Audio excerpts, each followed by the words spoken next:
Sekarang.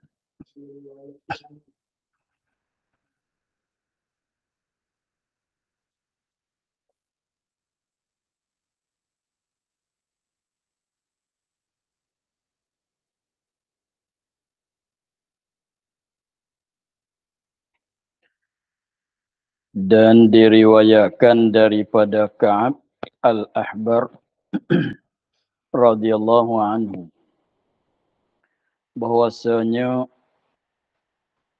berkata ia Ka'ab, datang segala orang takabur. Datang segala orang takabur. Datang oleh segala orang yang takabur pada hari kiamat. Datang tu bila pada hari kiamat, hal keadaan mereka itu segala orang takabur beberapa semut pada rupa segala lelaki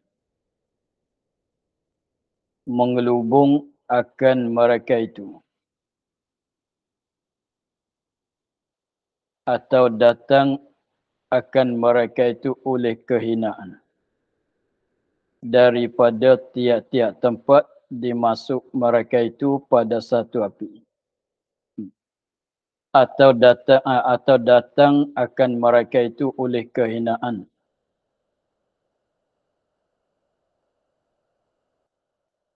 daripada tiap-tiap tempat dimasukkan mereka itu pada satu api daripada beberapa api. Dituangkan mereka itu daripada tinatul khabal. Iaitulah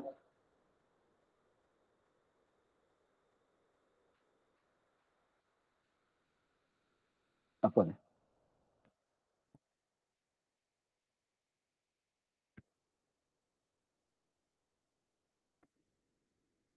Iaitulah perahan ahli neraka. Yakni air dan nur yang campur dengan darah dan nanah mereka itu.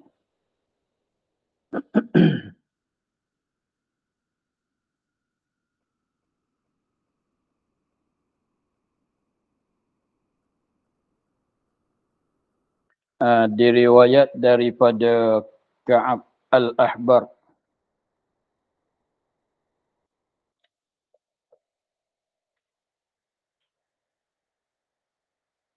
diriwayat daripada Ka'ab al-Ahbar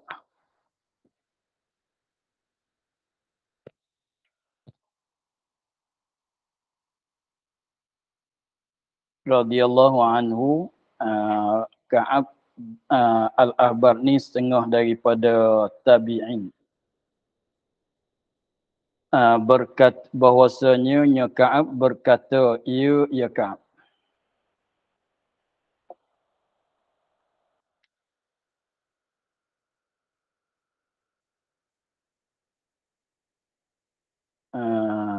ya.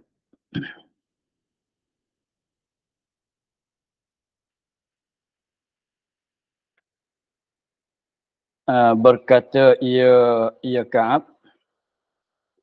Dia Ka'ab ni setengah ia panggil al-Ahbar ni sebab dia ni setengah daripada ulama Yahudi. Setengah daripada ulama Yahudi, maka ulama Yahudi itu dipanggil dengan nama kata al-Ahbar. Maka dia masuk Islam pada zaman khilafah Sayyidina Umar. Dia masuk Islam pada zaman khilafah Sayyidina Umar. Dengan sebab dia tu orang Yahudi, orang ulama dalam Yahudi, banyaklah dia ilmu pengetahuan yang dia tahu daripada kitab Taurat mereka, daripada kitab Taurat apabila dia tu masuk Islam, dia cerita benda yang dia maklum daripada kitab Taurat. Sebab tu banyak citaan-citaan yang dicerita daripada Ka'ab.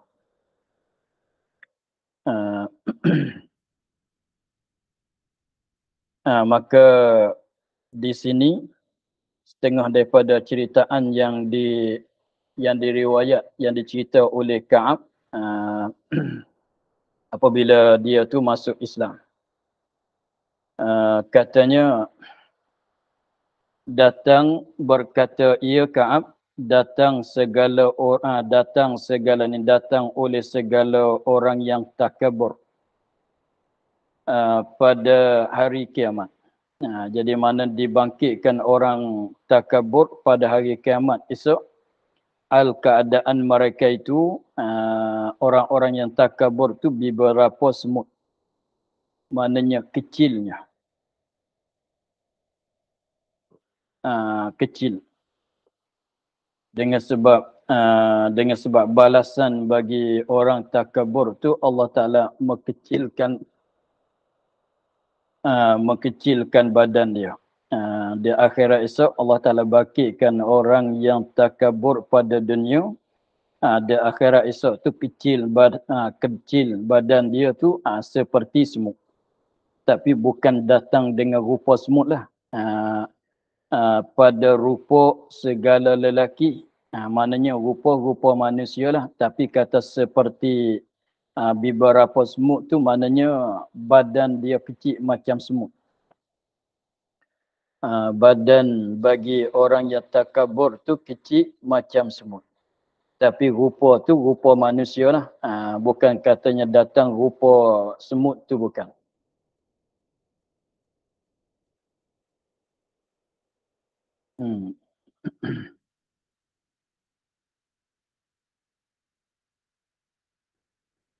Tu maknanya. Hal keadaan mereka itu beberapa semut, mana kecil macam semut. Badan dia tu kecil macam semut. Semut dia zarrah. Di sini bahasa Arab katanya zarrah. Zarrah tu setengah maknanya zarrah tu benda yang sangat kecil. Lepas tu dikandaki kalau nak banding benda yang kecil tu ialah semut lah. Semut yang paling kecil. Jadi maknanya keadaan mereka itu dibangkit pada akhirat esok tu kecil macam semut. Tetapi rupa dia tu rupa orang, rupa manusia. Itu pada katanya daripada pada rupa segala lelaki. Pada rupa segala lelaki. Jadi mudah katanya, senang nak katanya, orang takabur apabila dibangkit pada akhirat esok tu, jadi bangkit tu dengan rupa manusia tapi badan dia tu kecil macam semut. Jadi orang yang kecil badan sama besar dengan semut. Begitulah. Mengelubung akan mereka itu. Mengelubung akan mereka itu, mengelubung akan mereka itu atau datang akan mereka itu. Itu dua-dua makna. Jadi dia lafaz perkataan bahasa Arab tu dia ada satu lafaz. Di sini ihtimal dua makna. Makna mengelubung akan mereka itu artinya makna datang akan mereka itu. Itu dia sebut dua kali, itu mengelubung atau mendatang atau datang. Mengelubung menundungi, melikungi. Mengelubung mana melikungi, kelubung itulah. Kalau orang petani panggil kain kelubung, yang buat tudung kepala, buat tutup kepala. Mengelubung akan mereka itu. Makna mengelubung atau makna datang akan mereka itu. Itu jaga sikit. Jadi makna mengelubung atau pakai makna datang. Oleh kehinaan. Jadi maknanya bentuk badan dia tu, bentuk rupaan dia tu rupaan manusia tapi kecil. Dan menipai, mengenai akan mereka itu oleh kehinaan. Itu maksud gitulah. Jadi maksudnya orang yang takabur pada dunia, akhirat esok Allah Ta'ala bangkitkan dia tu jadi kecil, badan dia sama besar dengan semut. Lagi pulanya di dalam keadaan kehinaan, melikungi, mengenai, menipai akan mereka itu oleh kehinaan daripada tempat, daripada tiap-tiap tempat dimasuk mereka itu.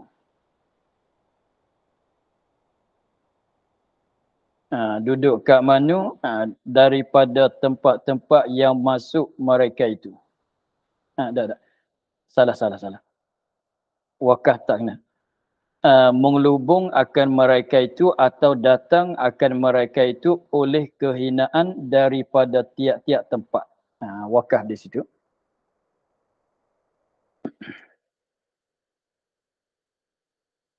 Wakaf di situ. Mengelubung akan mereka itu atau datang akan mereka itu oleh kehinaan daripada tiap-tiap tempat. Wakaf di situ. Jadi datang akan mereka itu oleh kehinaan di mana tempat mereka yang berada di akhirat esok. Duduk ke situ hina, di situ duduk ke sini hina, ke sini. Jadi tak lepas daripada kehinaan.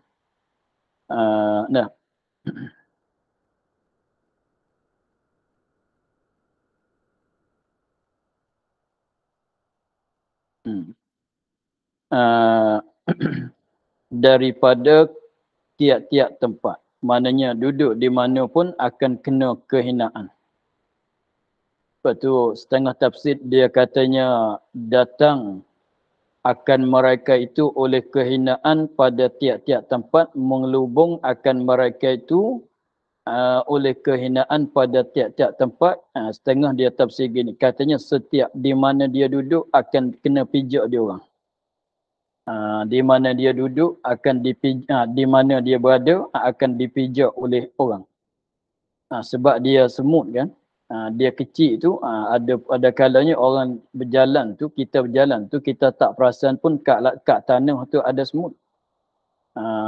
Kalau perasan tu boleh jadi kita tak nak sengaja nak pijak, tetapi kalau tak perasan ada kat tanah tu semut, kita berjalan tak tahu begitu kan. Jadi setengah kata begitu. Jadi maknanya dengan sebab badan dia tu kecil tu, orang biasa ni tak perasan kata mereka tu ada di situ, di sini. Apabila berjalan tu, setengah orang tu terpijak. Jadi maknanya bangkit apabila orang takabur dibangkit pada akhirat esok, badan dia tu jadi kecil sama besar dengan semut. Tapi rupa tu rupa manusia lah. Dan mengenai akan mereka itu oleh kehinaan. Dan menipai akan mereka itu oleh kehinaan di mana tempat mereka berada di akhirat esok. Duduk di situ kena hina, duduk di sini kena hina. Begitulah. Dimasukkan mereka itu pada satu api. Ni baca kita. Ni mulai di sini pula. Dimasukkan mereka itu, dibawa masukkan mereka itu pada satu api daripada beberapa api. Maknanya dimasukkan mereka itu di dalam satu lorong api daripada beberapa api. Kemudian dituangkan mereka itu daripada tinatil khabal. Patut dituangkan apabila dimasuk ke dalam lubang api, maka dituangkan pula di atas mereka itu akan tinatil khabal. Apa dia tinatil khabal? Iaitu perahan, mana yang keluar. Perahan dari ahli neraka, yakni air danu yang bercampur dengan darah dan nanah dari mereka itu ahli neraka. Maknanya dituangkan nak bagi hina kepada mereka selain pada seksa dalam api, dan nak menghina, nak menkejikan mereka itu, sehingga Allah Ta'ala perintah kepada malaikat tuangkan di atas badan orang yang takabur pada dunia itu, ketika mereka masuk dalam api neraka, tuangkan air danu ahli neraka pula. Dah. Itu dah. Jadi maknanya seksaan dia dengan sebab dia tu takabur pada dunia, maka seksaan dia tu dihinakan pada akhirat esok.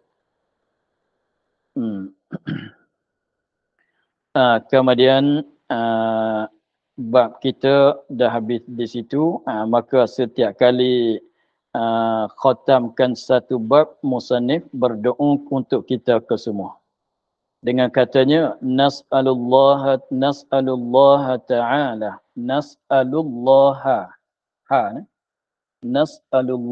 ta'ala al-karima al-mannana.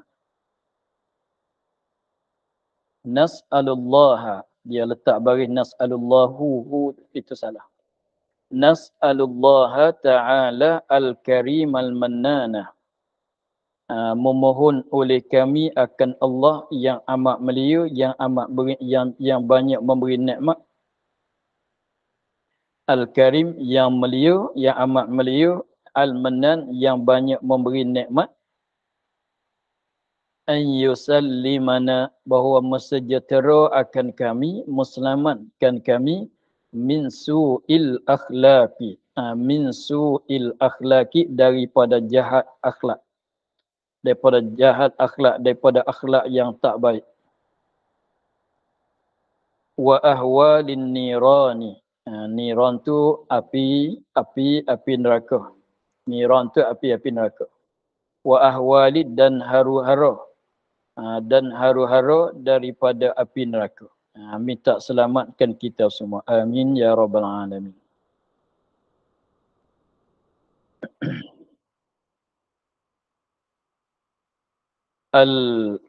Al-babus salisa asyarah.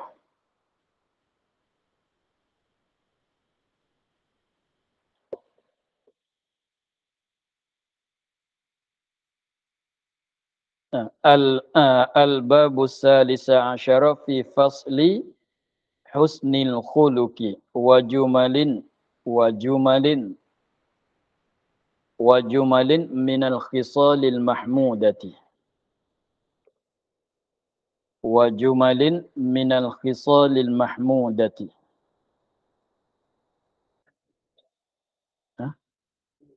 Minal khisalil mahbubati wal umuril matlubati.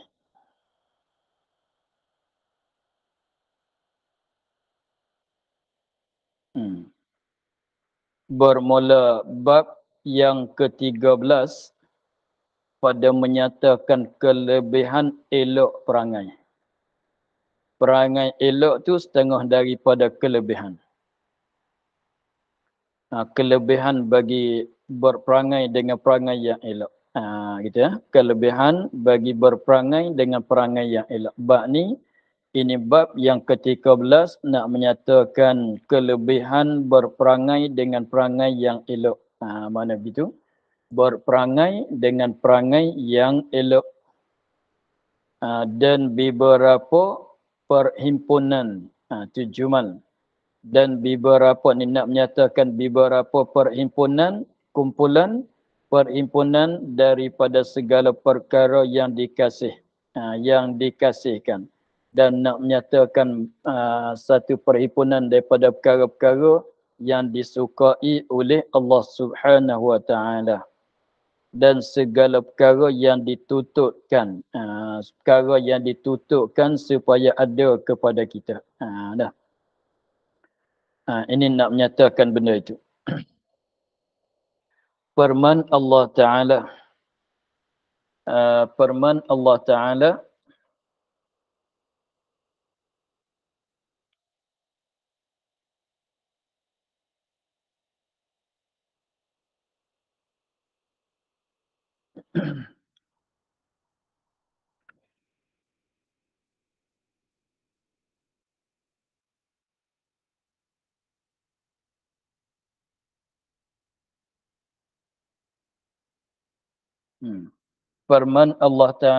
wa innaka la'ala khuluqin azim.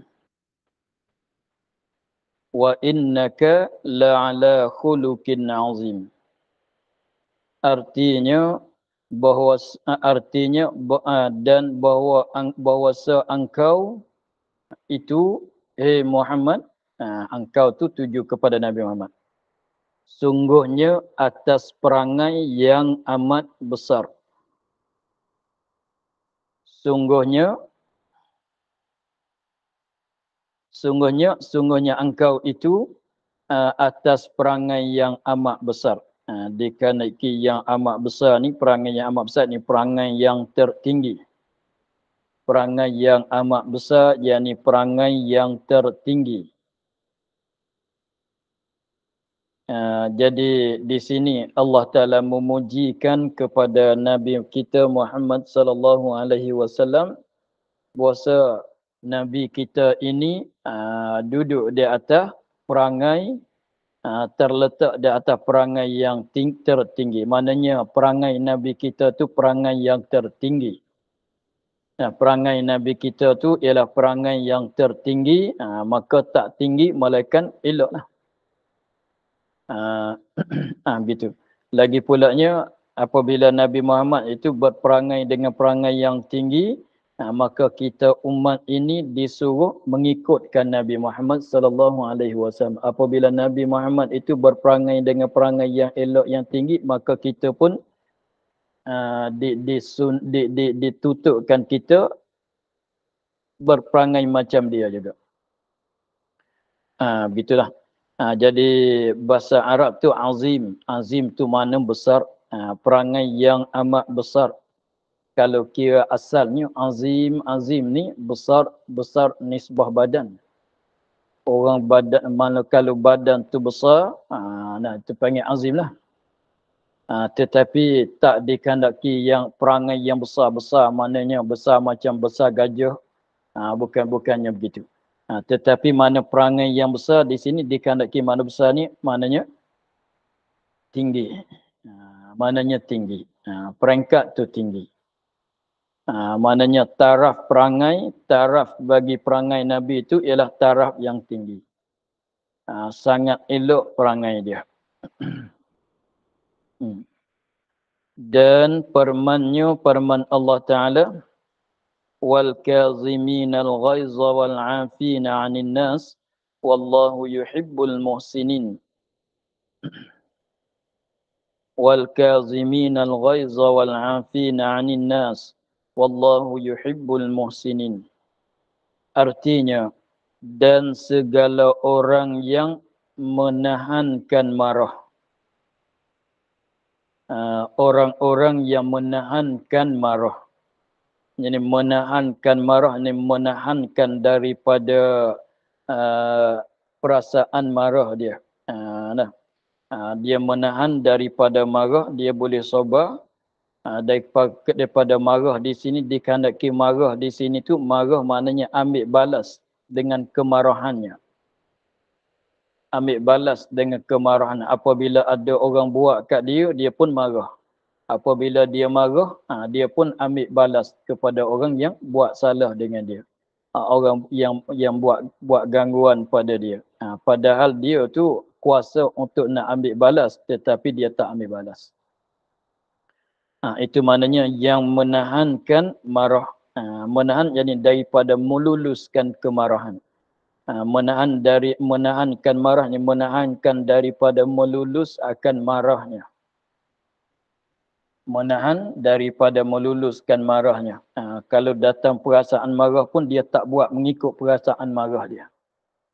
Kalau ada datang perasaan marah nak marah kepada siapa-siapa, dia tak ikut perasaan marah dia.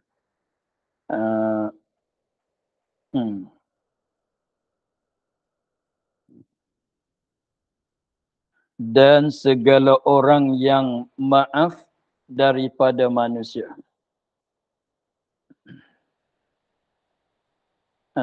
Dan segala orang yang maaf daripada manusia ni, manusia yang menzalimkan.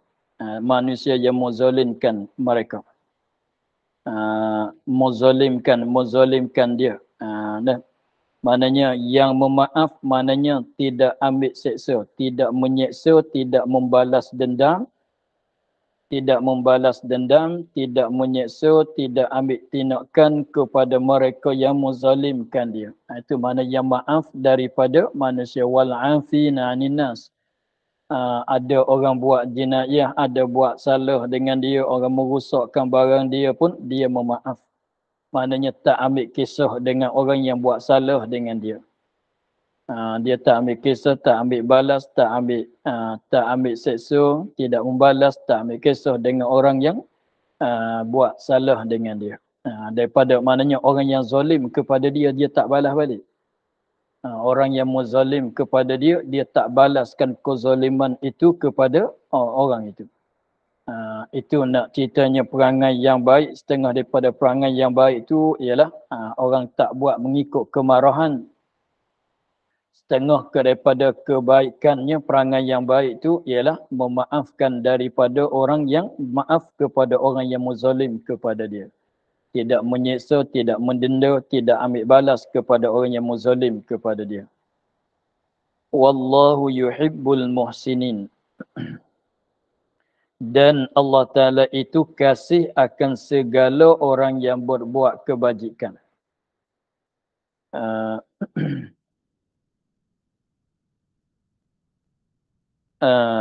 Dan Allah Ta'ala itu kasih, dikandaki kasih di sini maknanya, dikandaki kasih sini maknanya beri pahala, beri balasan baik. Dikandaki dengan kasih di sini memberi pahala, artinya memberi balasan yang baik. Nah, Allah Ta'ala kasih di sini maknanya beri balasan baik, beri pahala, beri balasan baik akan segala orang yang buat kebajikan. Apabila orang tu buat kebajikan, tentulah sama sekali Allah Ta'ala balas baik kepada mereka. Itu maknanya kasih. Kasih itu maknanya buat baik. Allah Ta'ala buat baik dengan orang yang buat kerjaan yang baik. Jadi buat baik, dibalaskan baik.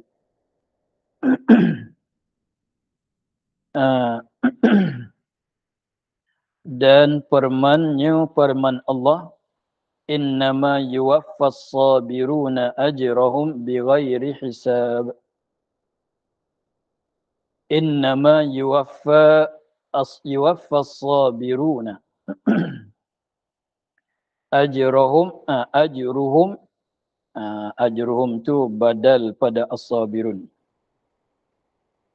Ajruhum tu i'rab, jadi badal pada as-sabirun. Artinya sungguhnya disempurnakan. Jadi disempurnakan oleh Allah Ta'ala.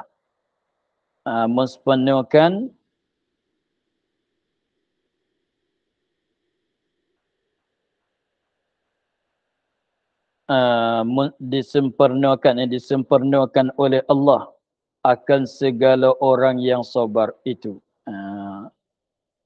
Disempurnakan akan segala pahala mereka itu. Maknanya pahala orang yang sabar, Allah Ta'ala bagi pahala yang sempurna.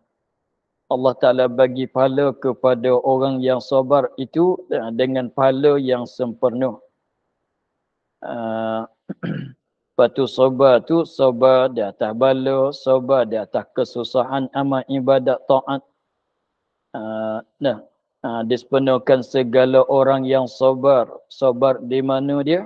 Sabar di atas kesusahan, kepenatan amal ibadat, kepenatan amal itu taat kepada Allah, dan sabar di atas bala-bala yang dimenipai di atas mereka. Maka apabila ditipai bala di atas mereka, mereka dapat sabar, maka Allah Ta'ala balasan baik, Allah Ta'ala mespenuhkan balasan baik kepada orang yang sabar di atas apabila menipai bala. Dan begitu juga apabila seorang tu rasa kesusahan dalam buat amal ibadat, berasa penat, berasa apa dalam amal ibadat, dalam taat, tetapi mereka tunai juga. Maka Allah Ta'ala bagi pahala yang lain, yang lebih. Maknanya pahala sabar di atas kesusahan sembahyang, Maka pahala sabar di atas kesusahan sembahyang tu didapatkan, disepenuhkan, dan lagi pulanya pahala sembahyang pun dapat pula. Dah. Jadi maknanya rasa malas, rasa segan, rasa rasa penat, tapi buat juga amal ibadat.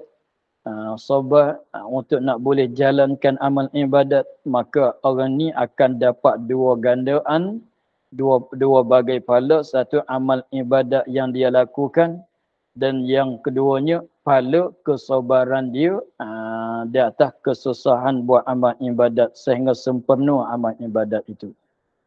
Jadi untunglah.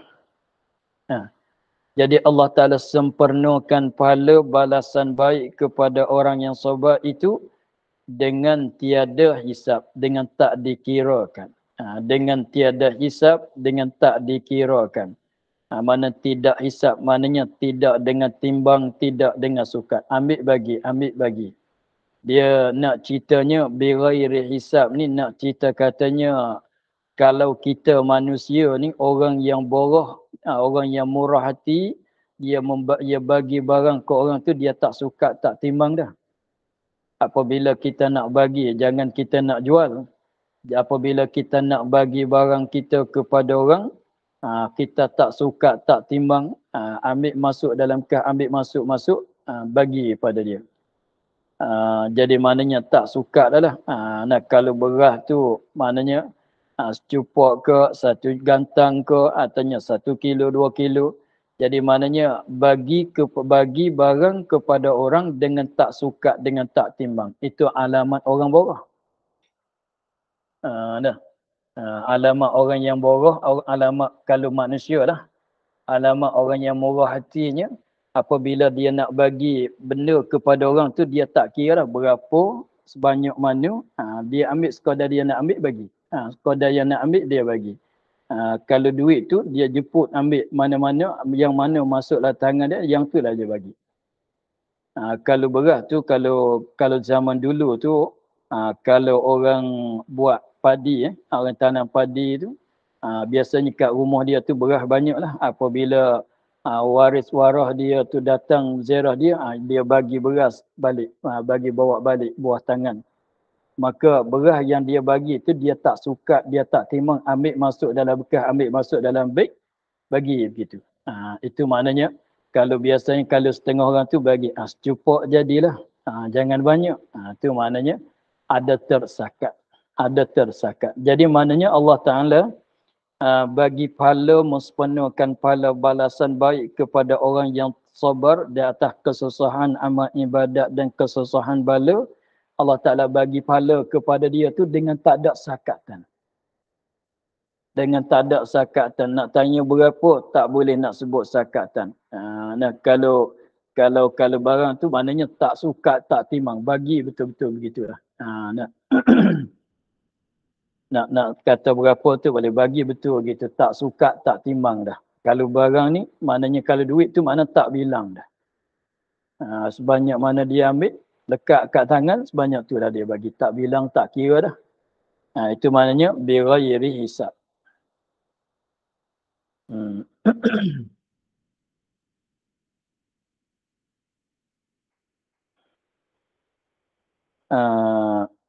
Sama juga apa dia? Seperti ayat wa man yattaqillah tu, maka di hujung katanya yarzuqullah bighairi hisab, dengan tidak hisab. Mana Allah Taala bagi rezeki kepada mereka tu tak ada sakatan yang tertentu. Bagi tak ada katanya 300 hari, 500 hari ke masalah. Tak ada sakatan, bagi begitulah. Dah.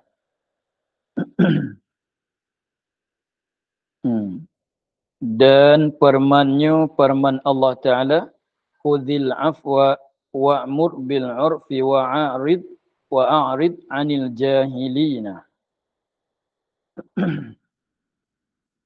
Khudhil afwa wa'mur bil 'urfi wa'arid 'anil jahilina.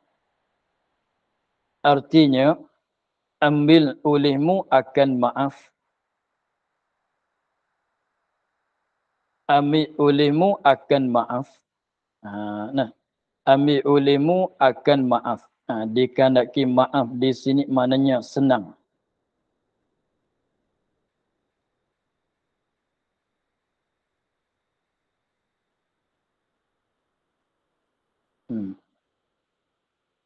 Maknanya bukan senang. Bermudah-mudah. Itu ambil mudah. Ambil mudah dengan perangai manusia.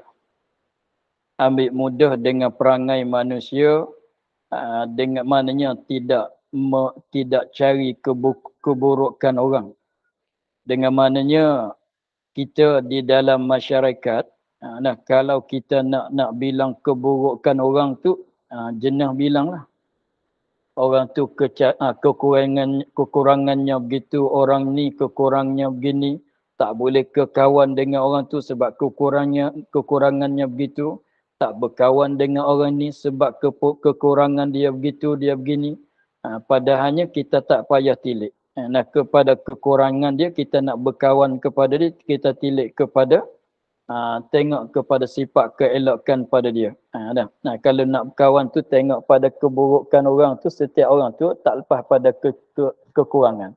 Maka nak cari kekurangan pada dia orang tu, jangan carilah. Ada setiap orang lah kekurangan dia tu. Maka kalau nak begitu, susahlah kita nak berkawan dengan orang. Jadi maknanya kekurangannya kita buat tak tahu, kita cari kemuliaan yang ada pada dia, kita berkawanlah dengan dia. Jadi maknanya bermudah-mudah pada akhlak manusia, dengan maknanya orang ni kita baik dengan dia bab ni. Kalau kita kata orang ni, kita katanya kalau nak berhutang duit kat dia tu susah sikit, payah sikit. Tapi nak berkawan dengan dia, kalau kita berkawan ingat nak berhutang duit kat dia tu susah lah. Tapi kalau kita nak berkawan dengan dia tu untuk nak semangat dalam mengaji, dalam amal ibadat, dia orang kuat mengaji, dia orang kuat amal ibadat, atau kuat tolong orang ke masalah, maka kita berkawan pada dia, ambil pada tempat yang baik. Jangan tengok kepada keburukan dia, kekurangan dia lah. Yang tu kita buat tak tahu. Yang tu mana kekurangan dia tu kita buat tak tahu. Kita cari kesempurnaan, keelokan pada diri orang masing-masing. Barulah kita seronok berkawan dengan dia. Barulah kita berseronok, kita berkawan, kita boleh masuk dengan semua orang. Sebab kita tak ambil kekurangan tu letak di belakang. Kita ambil kebaikan dia tu letak di depan, kekurangan dia tu letak di belakang. Macam tak nampak benda kekurangan. Macam kita tak payah tengok kekurangan orang, kita tengoklah pada orang seorang tu kebaikan dia tu ada. Ambil tempat baik dia tu untuk kita nak bersobat dengan dia. Jadi maknanya itu mana khudhil afwa, anda ambil oleh kamu akan maaf. Mana tak ambil kisah sangat dengan orang. Ada salah sikit sebanyak pun kita buat tak tahulah. Tak buat kira dengan dia.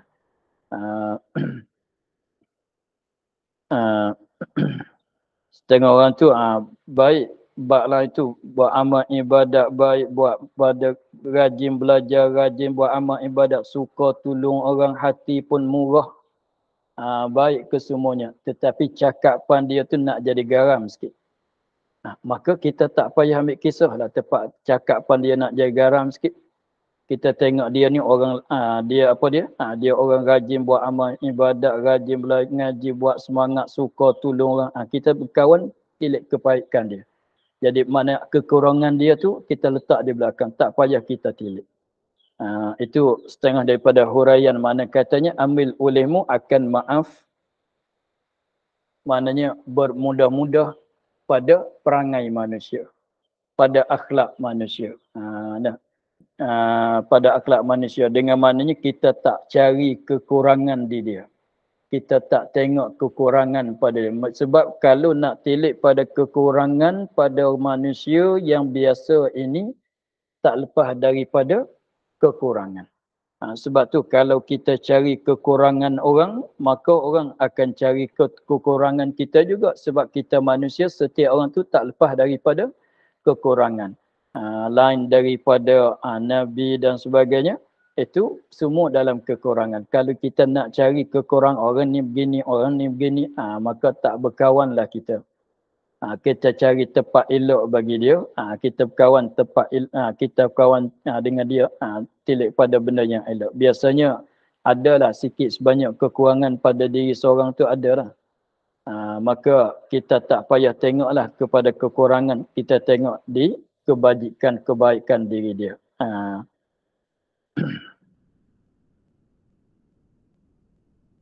Dan suruh olehmu dengan kebajikan, wa'mur bil urfi itu dengan mana ma'ruf, benda ma'ruf, benda kebajikan, benda yang dimaklum kata baik pada agama.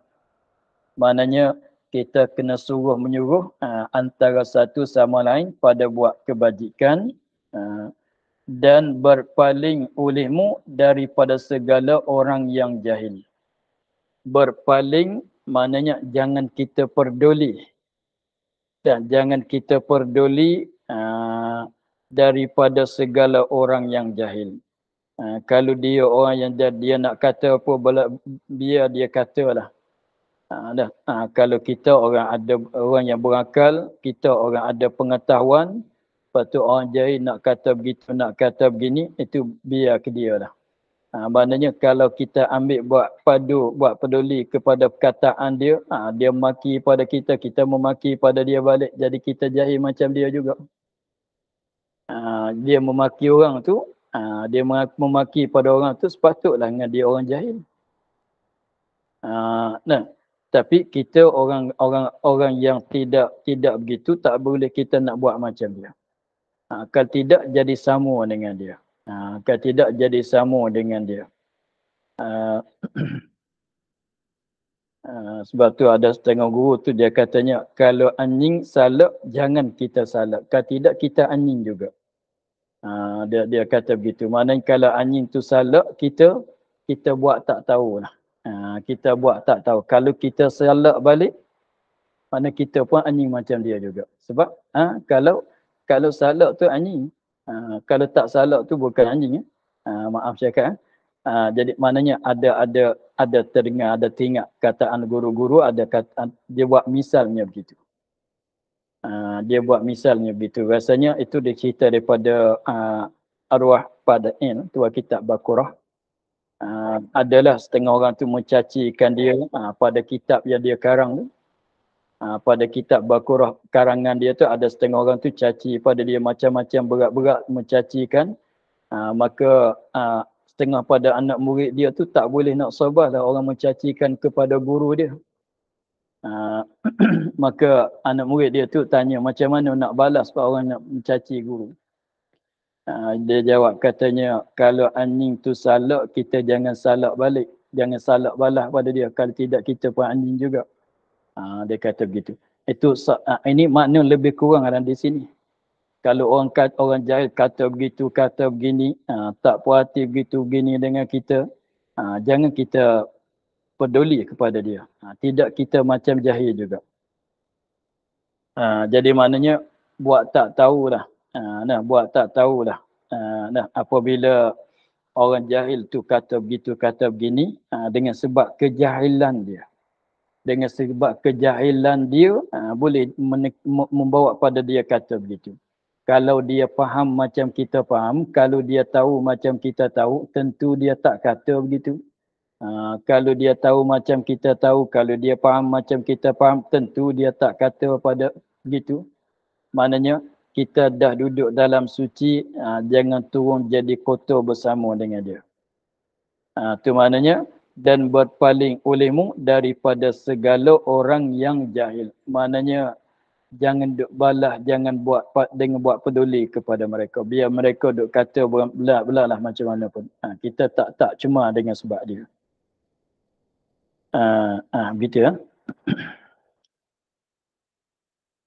Kemudian katanya, ketahui olehmu bahawa seelok perangai itu setengah daripada sifat yang menghimpunkan segala sifat kepujian. Nampaknya untuk hari ini kita akhir di situ dulu. InsyaAllah kita sambung pada minggu depan pada katanya ketahui olehmu. Wallahu a'lam. Alhamdulillahi rabbil alamin. أعوذ بالله من الشيطان الرجيم بسم الله الرحمن الرحيم الحمد لله رب العالمين والصلاة والسلام على أشرف الأنبياء والمرسلين وعلى آله وصحبه أجمعين اللهم افتح علينا فتوح العارفين ونور قلوبنا بنورك الكريم واجعل عملنا خالصة لوجهك الكريم اللهم إنا نستلمك ما قرأناه وما قصنا وما سمعناه فردد علينا وافتح سبحان ربك رب العزة عما يصفون والسلام على المرسلين والحمد لله رب العالمين